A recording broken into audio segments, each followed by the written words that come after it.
Well, hello and a very warm welcome to Season 2, Episode 1 of BA Fringe.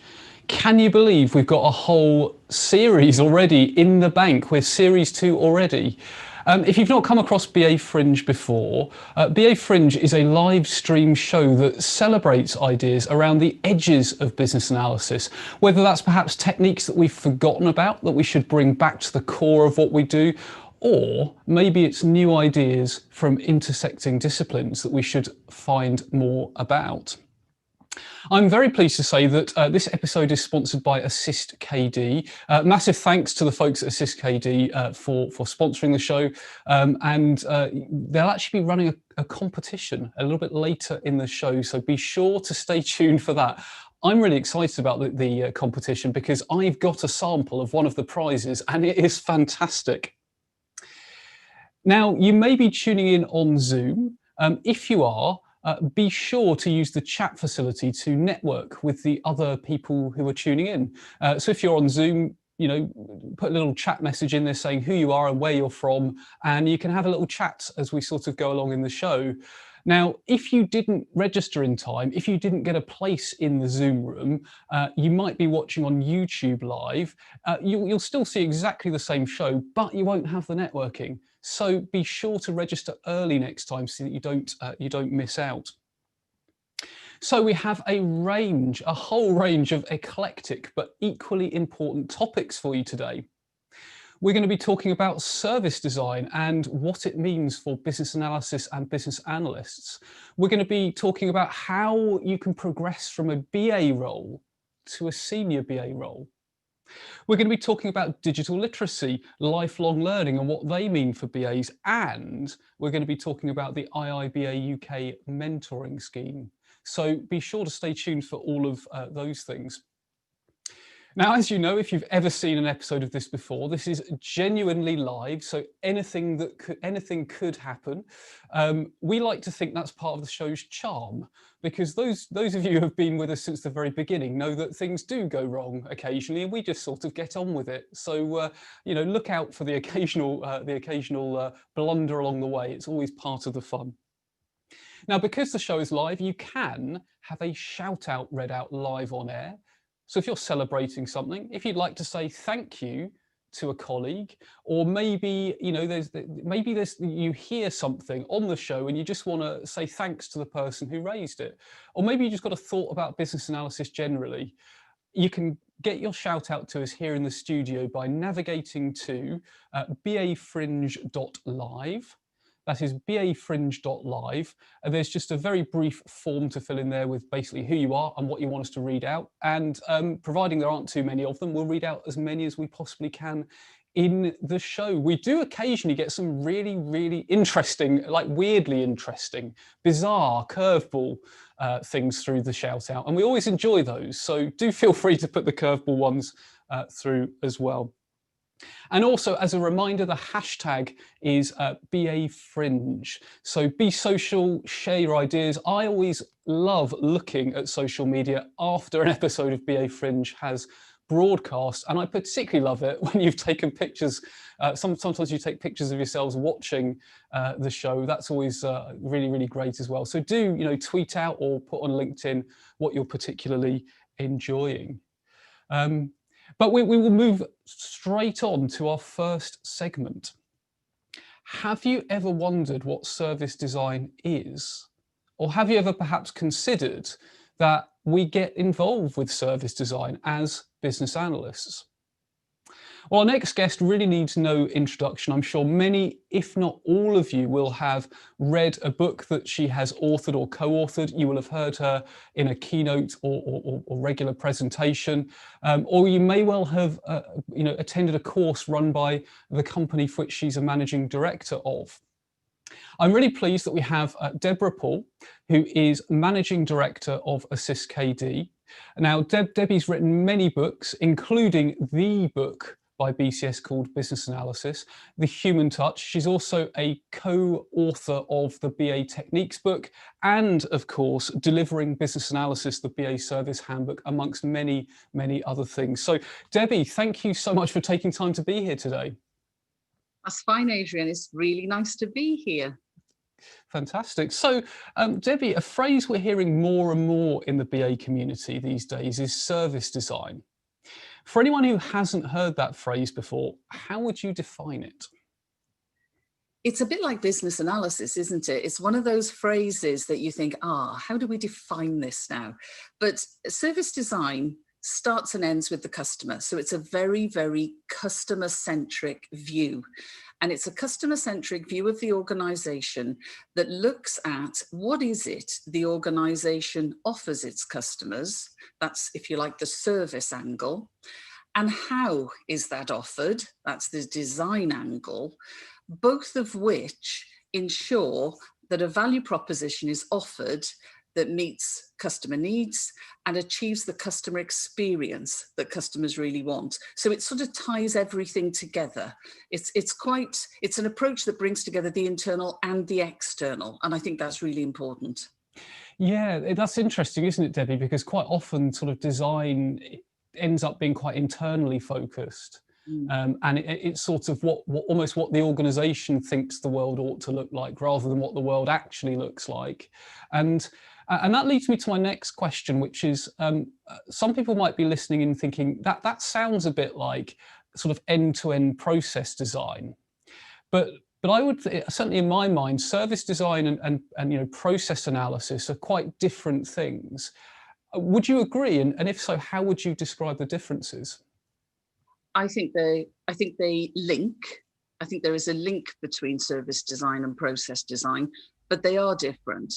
And where they differ is that you start, when you're thinking about a service, by asking yourself, who are the customers? What is it that they want from the organization?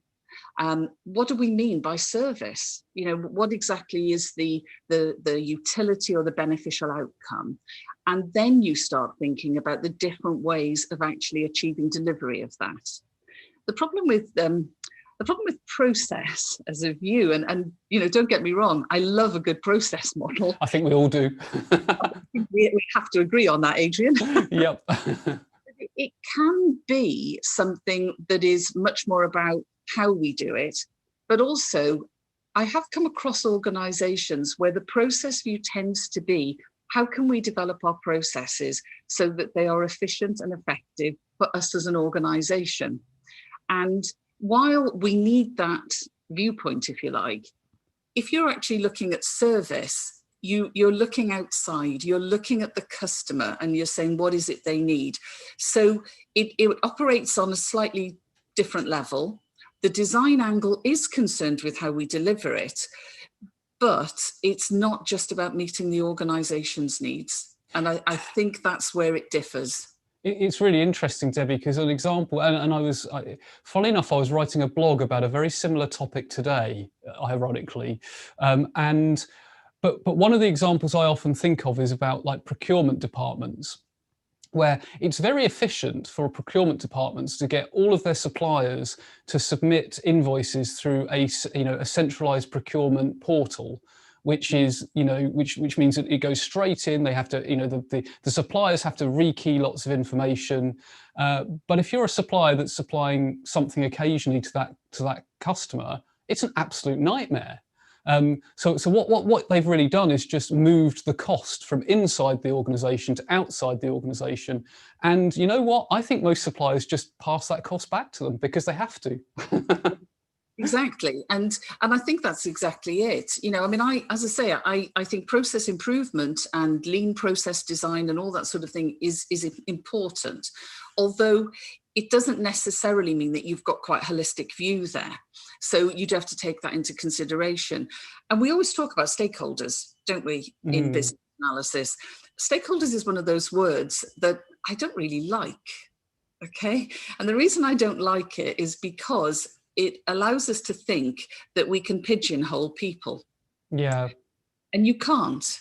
And where the service mindset comes in and, using techniques like service thinking and design thinking is that you're not thinking stakeholders in the general sense. You're thinking about people. Yeah. And, when we talk about things like customer experience, it's people we're talking about, and they have different experiences and different needs from the experiences too. And a lot of variety in the types of needs that even people within the same segment might have. Um, interesting. So that sort of, as we were chatting there, Debbie, I was starting to think about the word value, because I mean, if you think about it, value is a term that we hear a lot in, as you know, in organizations, in business and in business analysis. You hear about business value, customer value. How would you say value relates to all of this, and what does it actually mean? Well, and this is the question. And interestingly, if you look at something like service science, which is a sort of an empirical research lens on this, it's sometimes called the theory of value.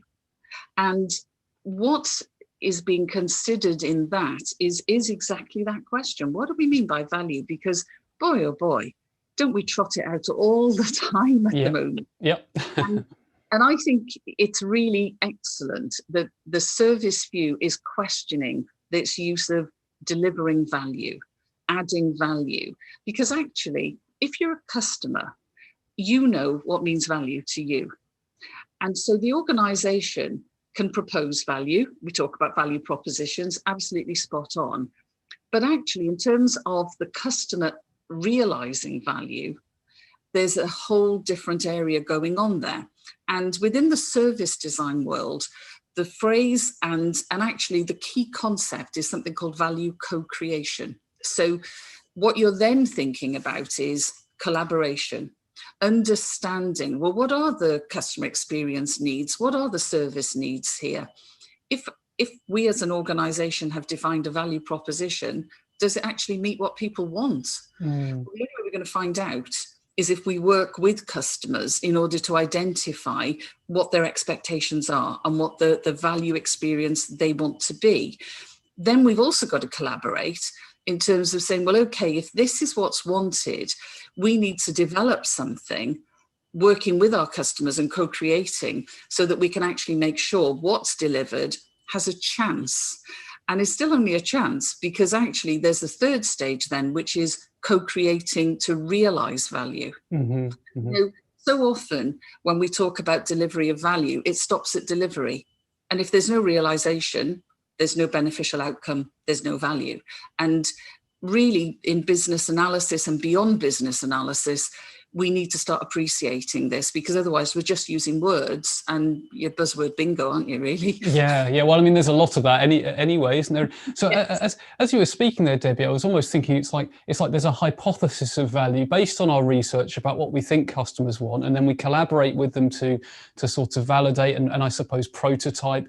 But the other thing that was going around in my head is, and all of that has to fit within the external environmental constraints, because I might, as a customer, want to, I don't know, to sign up for a bank account without showing any ID, but I can't because there's a constraint, which means I have to, which is ultimately to protect me.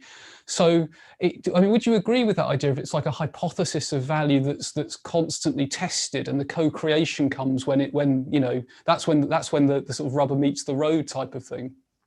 And interesting, that's exactly it. And one of the techniques you might use if you're looking at design thinking in order to develop this service and determine how you're going to deliver it and what it consists of is something called hypothesis testing. And that's actually a technique that you might use.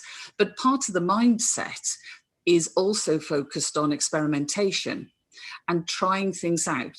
So the sort of test and learn and improve and test and learn a bit more and reflect and all those types of things, it's all part of the picture.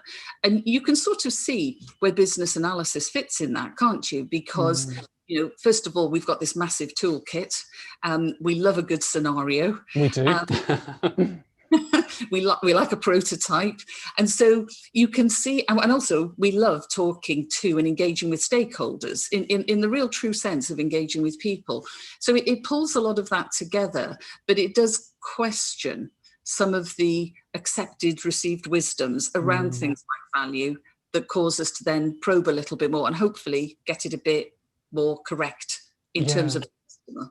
Yeah, fantastic. So Debbie, if you were to just very briefly name a few techniques that people might want to Google and look up, or if you've got like a top technique or a top takeaway for people to do some more reading about in this whole area, what would those techniques or that idea that people should go away and Google, what would it be? Well, there's a few different areas, so I'll do them quickly. I think in the value area, I do love a value stream, actually, because value streams are focused on the customer and understanding value propositions, because we talk value proposition, but actually you can analyze, you can dissect, and you can create value propositions. So I think looking at value proposition analysis is also really good. Within the customer area, customer journey maps are a very, very, very good technique for this, because it looks at touch points, and touch point analysis tells us a lot about the customer experience world. So I would also recommend that. And then if you're looking more in the design thinking world, something like empathy mapping and maybe service blueprints that build on customer journey maps. These are really key techniques. Fantastic, excellent. Well, thank you, Debbie. I'm sure people were taking notes as you were speaking there, and we'll all be Googling those, I'm sure. So, Debbie, I'm sure people will want to stay in touch. They'll want to, follow you, find out more about Assist KD. How's the best way for people to connect with you, and also find out more about, what you do at Assist KD? Well, assistkd.com is our website, and people can go on there. There are various links to contact us. So, and if anybody ever puts in debbie.paul or deborah.kd.com, they all reach me. And I am on LinkedIn, and I try to engage whenever people communicate with me. I think we're in a brilliant community of people in this world, and it's just great to hear from anybody. Fantastic. Well, Debbie, thank you so much for taking time out of your busy schedule to be here. I'm absolutely certain that that people will be sort of those ideas will be buzzing around. So fantastic. Well, thanks again, and speak to you soon. Yeah, thanks, Adrian. Thanks. So some really, really interesting thoughts there, I thought, from Debbie. I had so many ideas buzzing around when we were chatting there about service design and how it sort of relates to customer experience, and how perhaps, as Debbie was saying, there's that whole process thinking is a little bit too internal. So it puts another lens on what we do as business analysts, which I always think is a really, really interesting idea. So I know I'll certainly be Googling a lot of those ideas. So don't forget, you can have a shout out read out if you would like to, because we are live. I see we do have some shout outs coming in. I can see from the monitor. We'll cover them in the next interval, but there's still time to get your shout out in. Just go across to bafringe.live. That is bafringe.live. If there's something you want to celebrate, maybe something Debbie just said really resonates with you and you want to let other BAs know, please do. We always love hearing your shout outs. Also, I mentioned there was going to be a competition. Now, the competition this month is to win something really, really cool. Well, I think it's really, really cool. I hope you'll think it's really, really cool. It is a set of top trump cards that are basically top BA techniques set up as a game of top trumps. And it's an official piece of Top Trumps merch, like it's properly Top Trumps. And these are made by Assist KD. Assist KD have sponsored this episode and indeed this prize. Now, there's actually a few decks that are being given away. All you need to do to enter that prize is navigate over to Assist KD's website. If you go to assistkd/news, that's assistkd.com/news. You'll see the top item there tells you how to enter that competition. So do it now before you forget. Go in there, enter it. You might win this really cool set of Top Trumps cards. And what we'll do is we will paste the direct link into the chat within the next few seconds as well, so you can just click straight on it. But well worth, as I say, well worth entering. I've seen a deck of the cards. They really, really are quite cool. So that brings us on to our next topic. Have you ever wondered how you make that transition from business analyst to senior business analyst? It's one of those questions that's really quite tricky. You might have been in a role for a while and you're wondering how to get the experience you need, or how to build up the portfolio of evidence that you need, or you might not even know what the sort of the direction of travel is. Well, I'm really pleased to say that Marcus Udicane, who is Senior Business Analyst at Ivea's Consulting, is going to talk to us about this very topic. So, Marcus, over to you.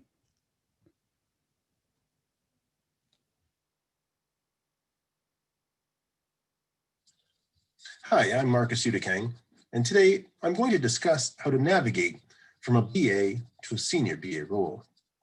As an intermediate business analyst, do you feel cribbed, confined in your role? Do you feel at a point of stagnation and frustration? Perhaps you need a change. One way for effective change is to shift your gears and navigate your way to a senior business analyst role. To become a senior BA, there must be a conscious effort to understand the expectations of that job. You have to earn the role. You're not always given an opportunity. You have to grow into an opportunity by accepting more responsibility. Do not fear it. Embrace it as a challenge. There are 5 main methods I'll describe today that can help you grow into a senior business analyst role. 1, play a strategic part in helping your stakeholders bring their goals and objectives to fruition through the right initiatives. Build opportunities to influence senior stakeholders by becoming a trusted advisor to them.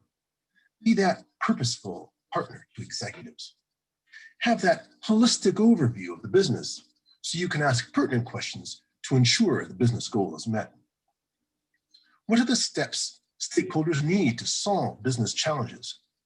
Develop solutions that address the business goal and make sure your solutions are aligned to the business strategy.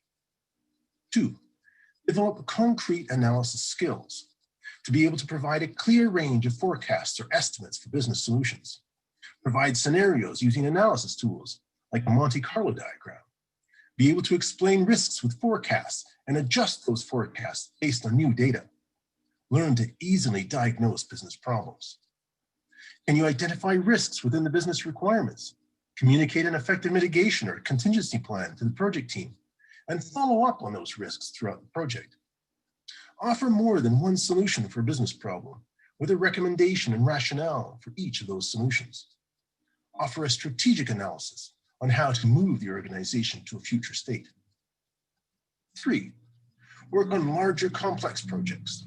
Take on increased responsibility in projects of larger scope. Work with a project manager to decompose a work breakdown structure into smaller units of work. You understand the contingencies, constraints, dependencies, and missing components involved in a work package. Know how to incorporate change requests into those work plans. Can you work on integrated systems and communicate with multiple stakeholders with various perspectives across different departments and organizations with different resources? 4, become a BA team lead or show leadership. Review and coordinate the planning requirements, deliverables, and work effort for a group of BAs on your team. Show a sense of urgency for solving problems. Have a positive attitude and a willingness to mentor and coach junior and intermediate business analysts. Constantly seek feedback to know where you need improvement. Show an awareness of how you can apply your skills within the business context. Are you fully familiar with your company's business model and how it operates within the market? You understand business concepts within your domain and how they relate to one another. Have the confidence to easily adapt to new business domains and to work comfortably across multiple domains. Deliberately share ideas openly with coworkers and stakeholders so they can develop insights from your knowledge and make informed decisions about business problems. 5, develop enterprise analysis skills. Become an active participant in defining the business need and building the business case for that need. Understand the desired benefits associated with all those business needs. Confirm and clarify those items by asking poignant questions. Know how to define capability gaps at a high level. Understand business rules analysis. What is a business rule? It's more than just a constraint. It can also be a fact, a definition, or a derivation. Know how to analyze processes. The root of the problem may stem from the data, or may not stem from the data necessarily, but from the processes that surround the data. For example, understand the software and how it impacts other users whom you support in your organization. Leverage a variety of methodologies type of projects. In summary, to transition from a business analyst to a senior business analyst, you need to play a strategic role, develop concrete analysis skills, work on larger complex projects, become a BA team lead or show leadership. You need to develop enterprise analysis skills. In a sense, you need to see the big picture, that 360-degree view of the business. Have those core competencies and corresponding skills which provide a breadth and depth of knowledge and experience for stakeholders. You need to master the business domain knowledge, having a solid understanding of business dynamics at play in your organization. Your work must support what is required and desired within the business. Be proactive, be self-aware, and be able to influence change and show strong leadership skills. Develop and maintain a strong, sincere relationship with stakeholders through trust, reliability, and credibility. Be open to new challenges. Take the initiative to extend that range of knowledge and experience by cultivating your skills through continuous development. To win that battle against stagnation and frustration of staying at BA level, overall there needs to be that intentional momentum to move and maintain that transformation to become a valuable business analyst.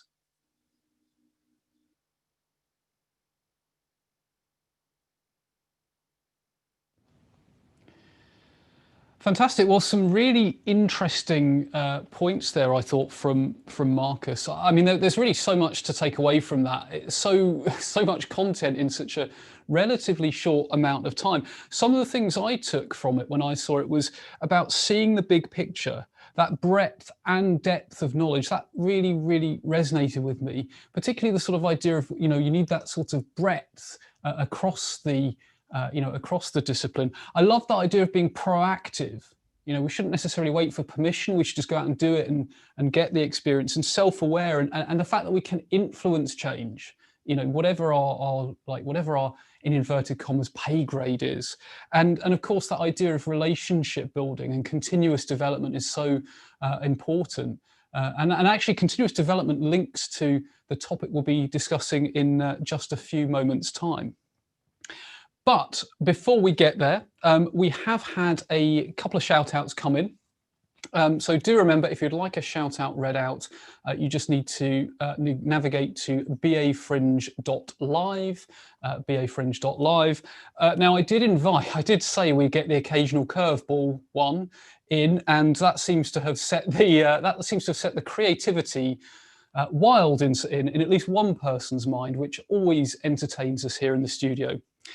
So first of all, Janice McNamara says, thanks to Liz Calder and Saffron House for your work putting together the IIBA UK Mentoring Scheme 2021. It's a pleasure working with you. Now, if you saw the last episode of BA Fringe, you would have seen Janice on the show. She's a fantastic, inspirational person as well. But I can definitely say working with Liz and Saf is I'm sure, very, very fantastic too. The second slightly more curveball shout out starts pretty normal. It's from Peter. And Peter says, really like the show. It's helping keeping me going during these lockdown periods. That's another thing. I don't know where you all are in the world, but I hope you're coping with whatever lockdown situation you're in. He goes on to say that it's great to see the technical setup you have there. Very impressive. Did you know movie cameras can't pick up cigars? If you put a cigar in front of a movie camera, it looks like a sausage. Therefore, whenever you see a cigar, I can't keep this together, Matt, I can't. If you see a cigar on a movie, they're actually holding a sausage. I've no idea if this is some secret coded message to someone, but it just made me laugh. So thank you very much to whoever sent that in, because I'm sure it's not the person whose name they actually put on the form.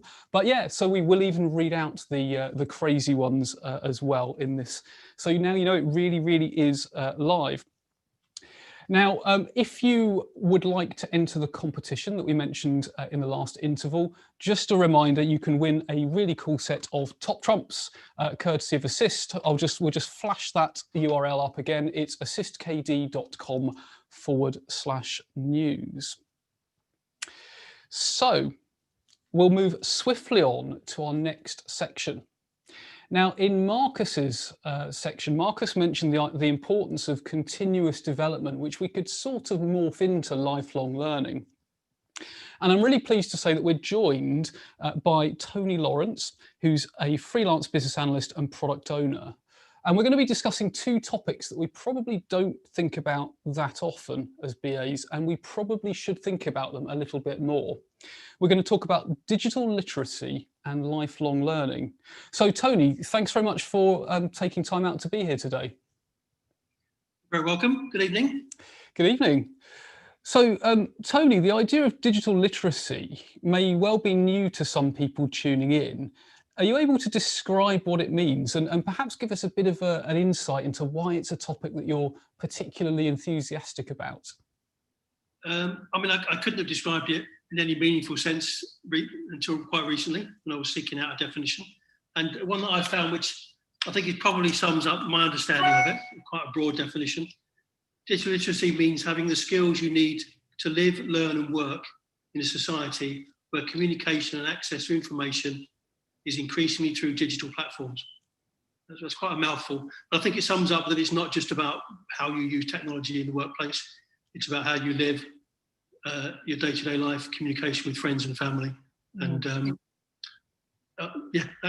and my passion for it probably has existed before that term ever existed, before the word digital. The work I do, the industry I work in, I've always wanted to learn and be a teacher. So maybe that's my where I've come to this point in my career, really.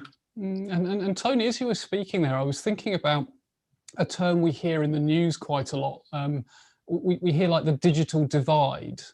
And, you know, so, I mean, for example, something that's in the UK here is, I suppose, very pertinent at the moment is, you know, you've perhaps got people homeschooling and some people may not have access to the laptops to do the schooling that, you know, the education that they're supposed to be doing, or they might not have the broadband or the data plan.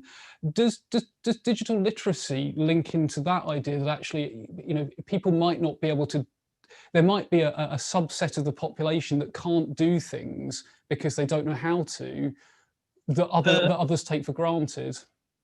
Absolutely. I mean, there will be some true and pressing economic needs and the poverty angle where people physically can't access the internet or have devices that they can study or work effectively from home. That is an issue.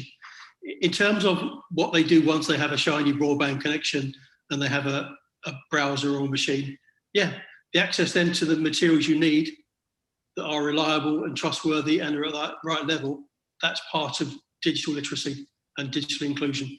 People, if they're not from an IT background, if they're not as well versed as we are in learning and picking up new skills, and it's can be frightening. It doesn't feel like a safe environment.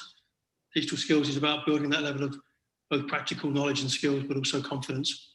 Well, which is interesting, Tony, because as you're speaking there, I was also starting to think about like cybersecurity and fraud, because there's quite a lot, quite rightfully, quite a lot of fear. But you know, if you're not, I suppose if your digital literacy, or would you say if your or if someone's digital literacy was low, they're actually possibly more likely to be a victim of fraud, because they don't know, they might not know, for example, that a text message telling you you've got a parcel from an unknown number is quite an unusual thing. Would you say there's an element of that to it as well? Yeah, absolutely, and that's where I said confidence.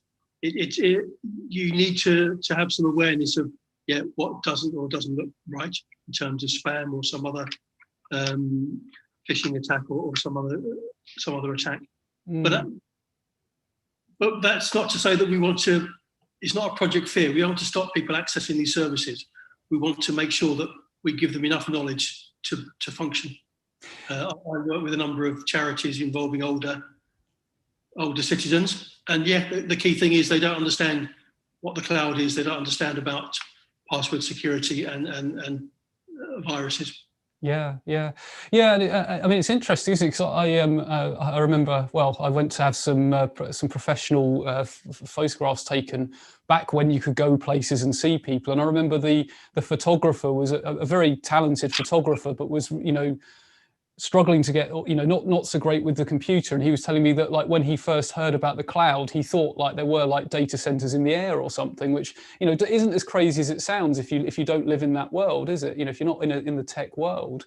So I mean, Tony, so you've given a really, really useful definition, and we've had a sort of chat about what digital literacy is. I suppose the next or another BA question we would ask is, well, like the so what, or so what? Why should we care about this as BAs? What is it that we can do to contribute towards this?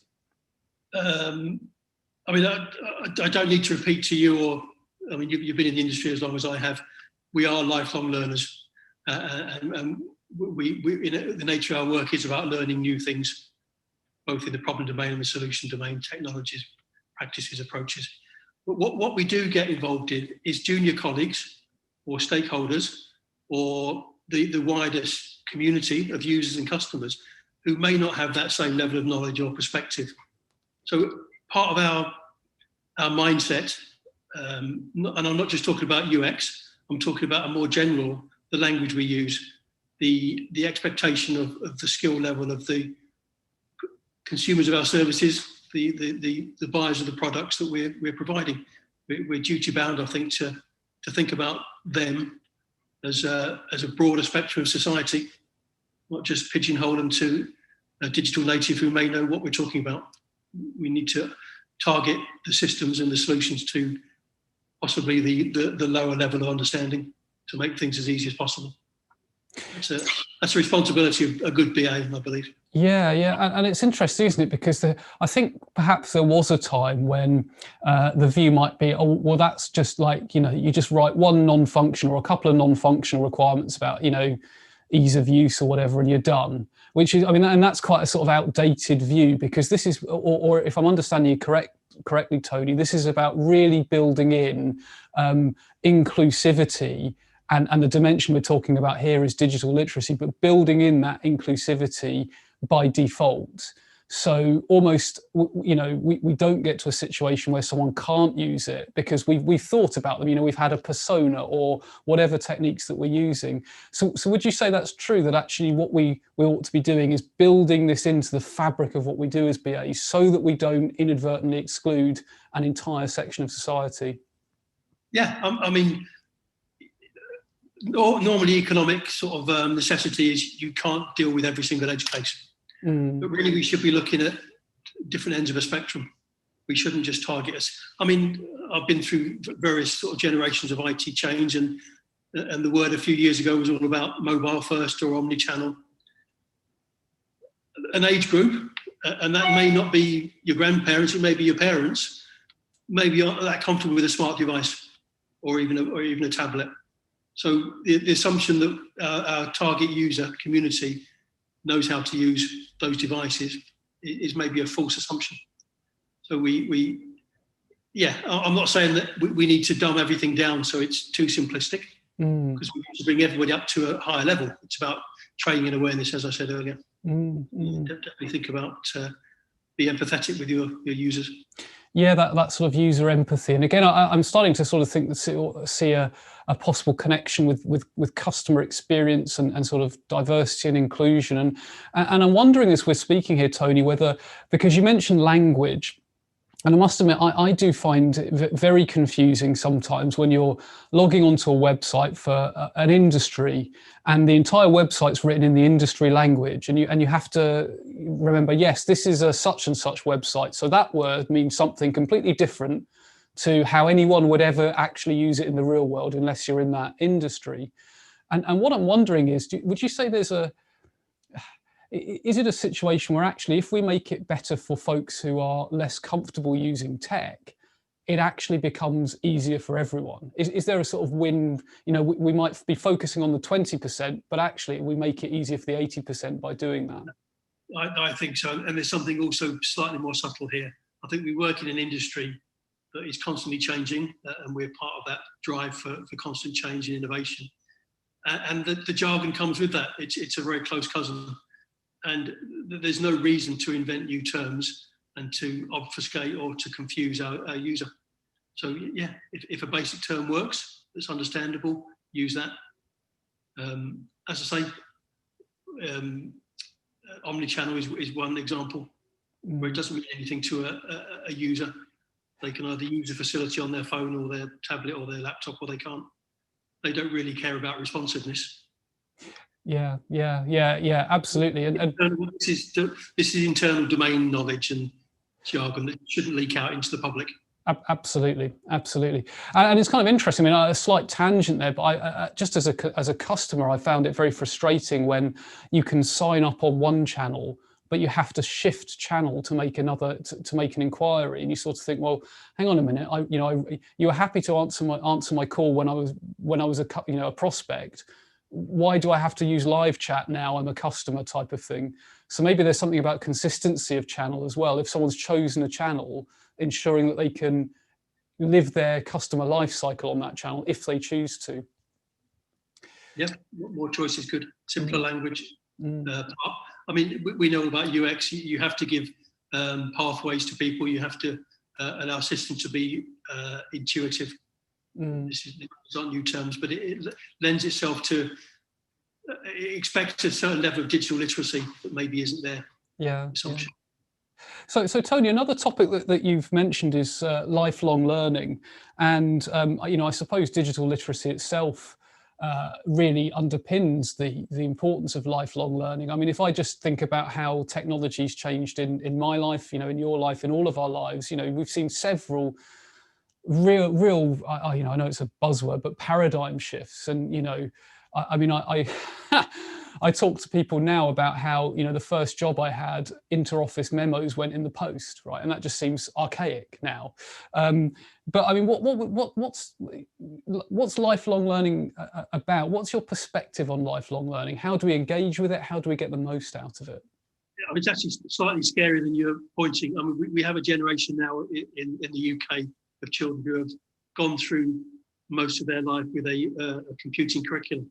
Yeah. So the hope is that these shiny young adults moving into the workplace know enough to function, and they probably do. They're digital natives. But probably the day they leave, they need to start learning again. And they will potentially in their life, people will be working potentially 3 or 4 times longer than they've been in full-time education. And your career may fundamentally pivot or change a similar number of times or more. So where's the support for those learners who may not have a course or a curriculum in mind, may not have the opportunity to study full-time, to upskill? Yep, lifelong learning and the tools that support that, I think, are fairly lacking, honestly. Yeah, I mean, it's interesting actually, because as you were speaking there, Tony, I was thinking about going way back, because I did, for my sins, I did computing at A-level, and we were taught stuff that was out of date then, but the principles were still quite relevant. So, I mean, I can remember being taught about Winchester discs, sequential tapes, and file handling, and actually the principles of it had a place. And gosh, I think there was even a 6-tape merge sort or something. I can't, but don't quote me on that.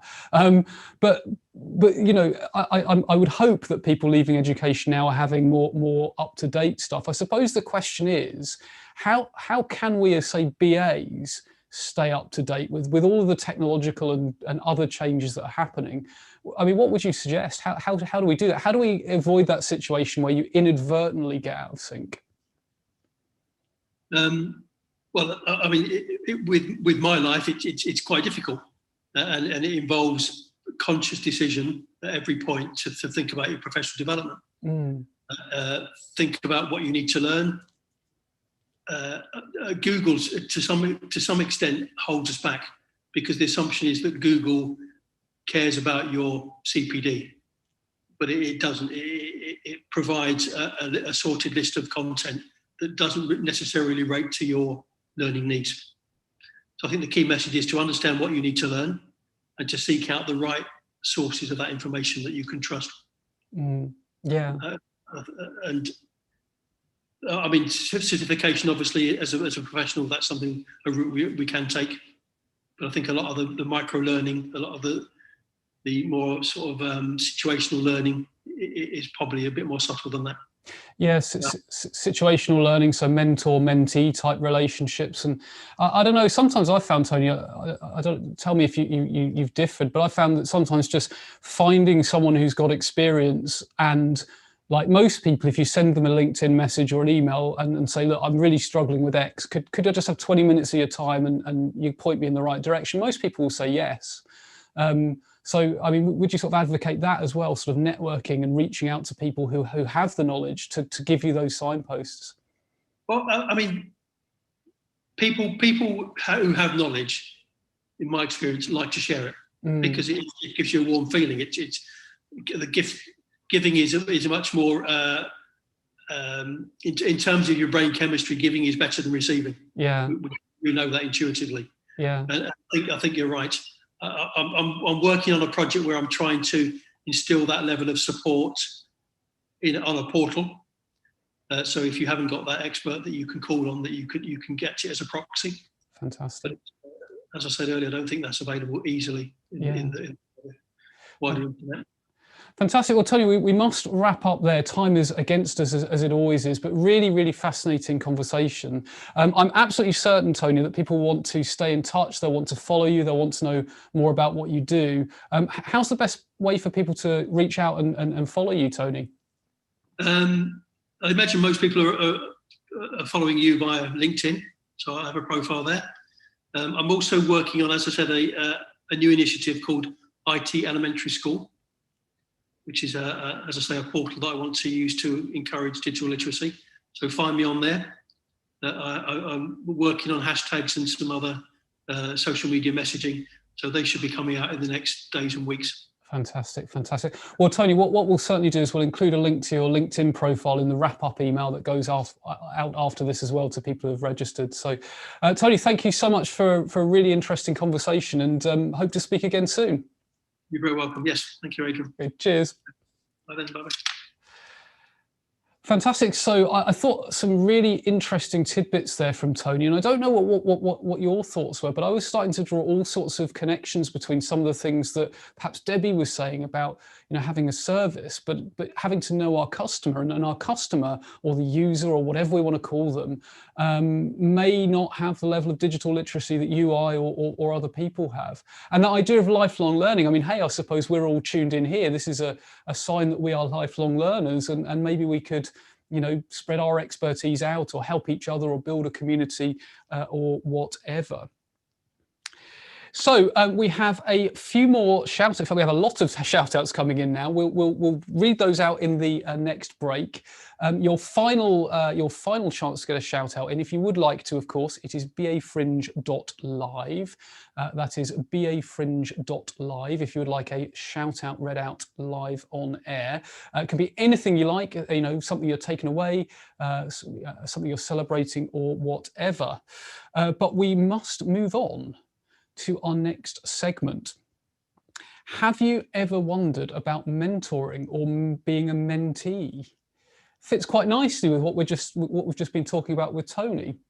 Well, I'm really pleased that Saffron House, Professional Development Director at IIBA UK, has agreed to give us a bit of an insight into how the matching process works at IIBA UK's mentoring scheme, and to tell us a little bit more about it. So, Saf, over to you.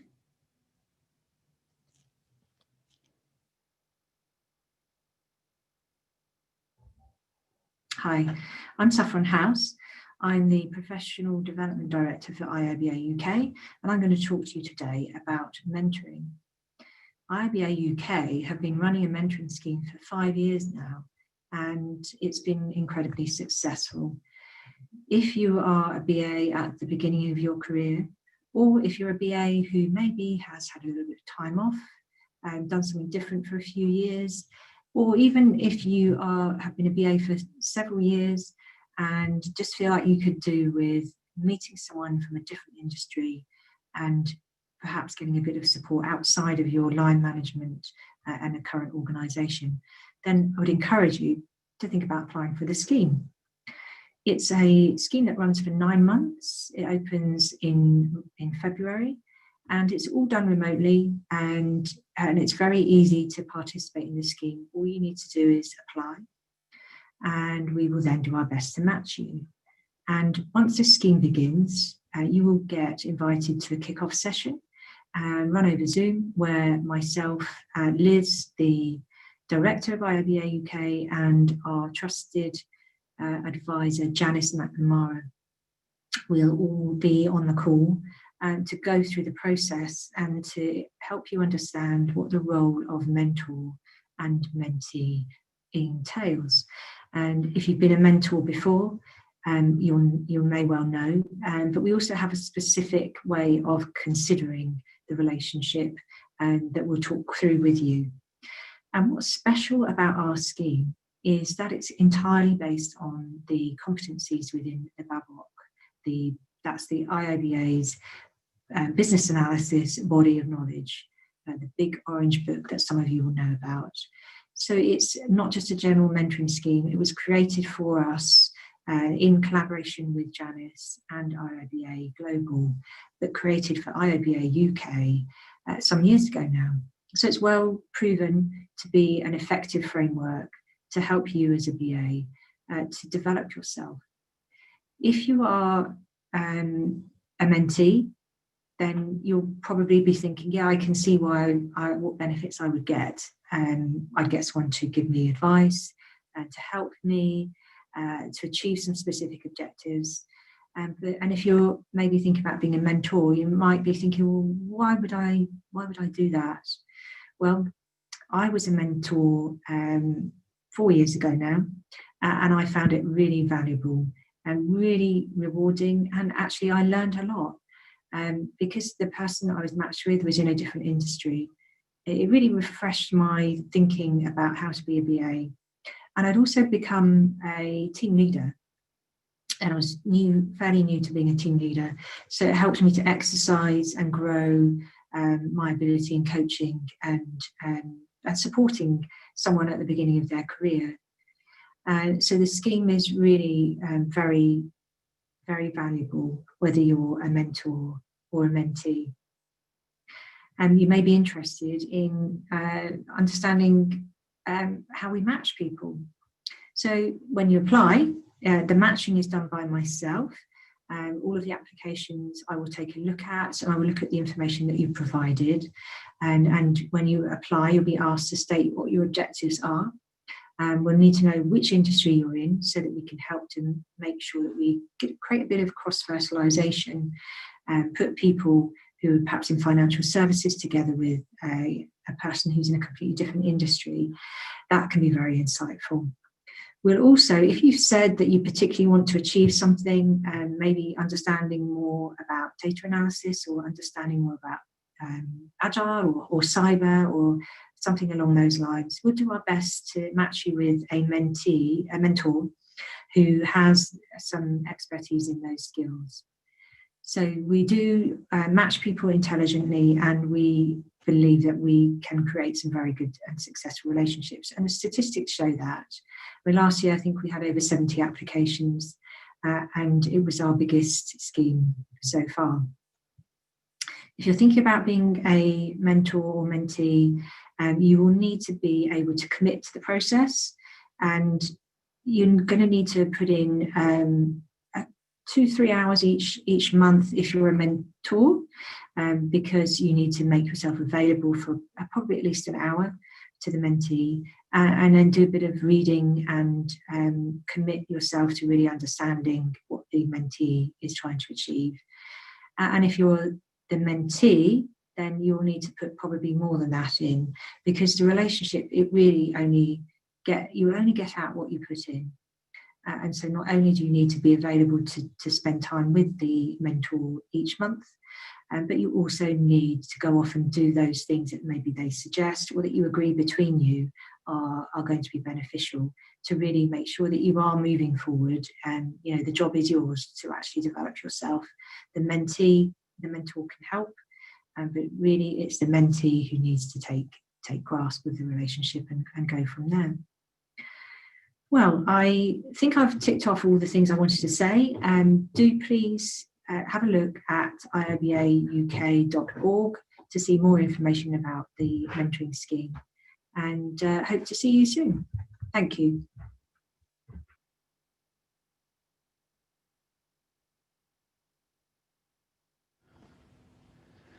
Fantastic. So really, really interesting insight there from Saf. So thank you very much, Saf, for that insight. It's really interesting. I thought it was really cool how, you can apply for this mentoring scheme, and Saf will try and sort of, I hesitate to use the word matchmake because that sounds like something from a different context, but, get the right person with the right mentee, and also the fact that you could be at any stage in your career, and the the ability to get some insight from someone outside of your organization is really, really valuable. So do, of course, go over to iibauk.org and check that out. I think someone had put that URL in the chat for you to go and have a look at. So just a few things to say before we close. We've got a few shout outs. There was a shout out that we noticed in the chat, actually, which was Brenda says, shout out to the Close Brothers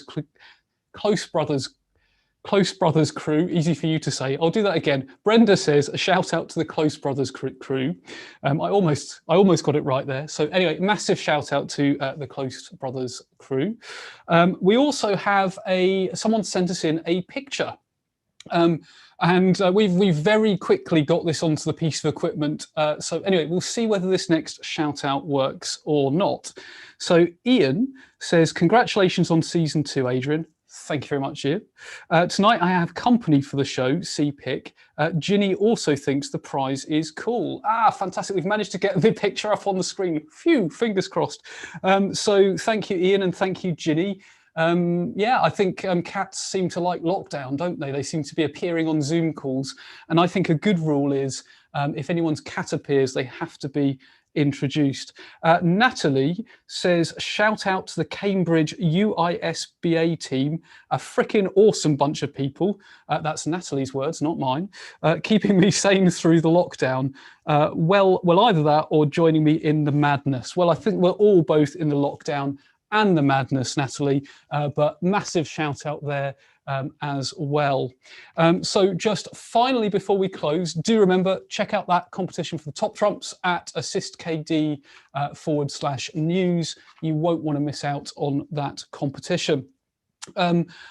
Also, it's time now already to sign up for the next BA Fringe, because remember, they sell out. So if you're in the Zoom room, you'll know how cool it is to network with other people in the Zoom room. If you didn't get in this time, definitely register now. If you're in the Zoom room, we're about to put the sign up link for the next BA Fringe in the chat. If you're watching this on YouTube recorded, there'll be a link in the description below that. It's the 17th of February. Now you can, some people have been asking, but I don't know whether I can make it. Like, you can register and cancel later. And if you register and cancel, you'll still get a link through to the recording. So if you're not sure whether you can make it, just register now. You can always cancel later. There's a cancellation link and you still get access to the recording. So what is there not to like? Also, have a think about whether you would like to be on BA Fringe. It isn't as scary as it might seem. I absolutely promise you. And if you would, or even if you've just got an idea that you'd like to run past us here, just drop us a line. The idea really is for this to continue to grow and be another platform for, for all of us as practitioners to get a message out there, to have an opportunity to, have our 5 minutes on the stage, so to speak. So if you'd like to, do get in touch. You can reply to any of the emails we send, any of the newsletters, and I'll be in touch and we can have a discussion about it. Do continue tweeting and LinkedIning your biggest takeaways. Remember the hashtag is BA Fringe. You can use that while the show's on. You can use it if you're watching the recording. You can use it whenever. As I say, I always really enjoy after a show's aired, looking on social media, seeing what people are discussing, because obviously I don't get much of a chance to look in the chat whilst we're actually producing the show. More generally, do stay in touch. My social media details are on the screen now. Would love to hear from you. If we're not already connected on LinkedIn, drop me an invite. if you just say you are watching BA Fringe, I'll definitely accept it and we can stay connected. So remember, 17th of February is the next BA Fringe. All that's left for me to do is say a massive thank you to our speakers, because of course the BA Fringe would be nothing without the fantastic speakers that give up their time to share insight with all of us. A massive thank you to our sponsors, Assist KD. This is one of those events that could not happen if it wasn't for the generosity of the sponsors. So a massive thank you to Assist KD for supporting this community event.